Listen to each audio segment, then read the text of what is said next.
हरिद्वार लोकसभा क्षेत्र के लिब्बारहेडी में बसपा प्रत्याशी के समर्थन में जनसभा का आयोजन किया गया, लेकिन ये जनसभा फ्लॉप शो साबित हुई, क्योंकि बसपा के जिले और प्रदेश के पदाधिकारी इस जनसभा में भीड़ जुटाने में नाकामयाब साबित हुए।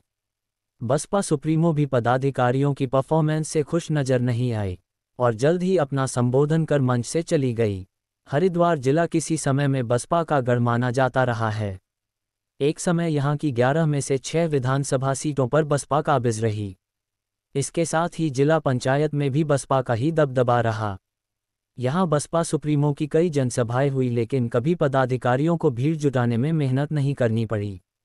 बड़े से बड़े मैदान को भरने का रिकॉर्ड तक पहले बसपा के नाम रहा है, लेकिन लिब्बारहेडी में हुई रैली ने बसपा पदाधिकारियों की जमीनी स्तर पर पोल खोल कर रख दी है। मायावती के मंच पर होने के दौरान भी पंडाल में लगाई गई करीब 40% कुर्सियां खाली ही पड़ी रही।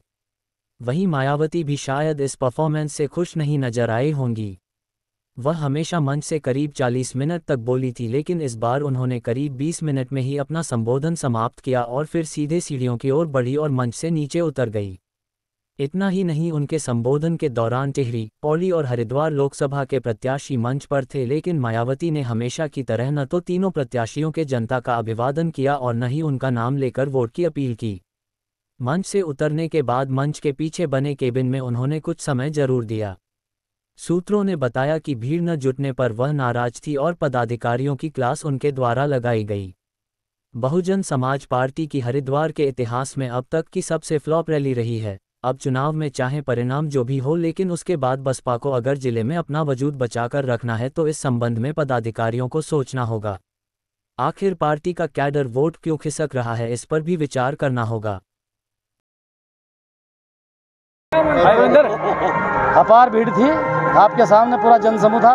माननीय बहन जी ने संबोधन किया ऐसी गर्मी में, और ये भीड़ जो है ना, ये दिखावे की भीड़ नहीं थी, ये बहुजन समाज पार्टी के वर्कर थे। दूसरी प्रत्याशी की जो 3 मीटिंगें हो रही है ना, आज 3 मीटिंग थी तब भी इतनी भीड़ थी। वहाँ दिहाड़ी पे 500 रुपये प्लस 200 अलग, इस तरीके से भीड़ थी। या बगैर पैसे की भीड़ थी, जब गेहूँ कट रहे हैं। के सामने पूरी बात रखी है, सर्व समाज की बात रखी, किसान की, मजदूर की, भाईचारे की, मुस्लिम की, सर्व समाज की बात रखी। उस बेस पे वोट मांगते हैं। बिल्कुल मजबूत है। मुस्लिम दलित गठजोड़ सर्व समाज के प्रत्याशी है, इसलिए वोट मिलेगा।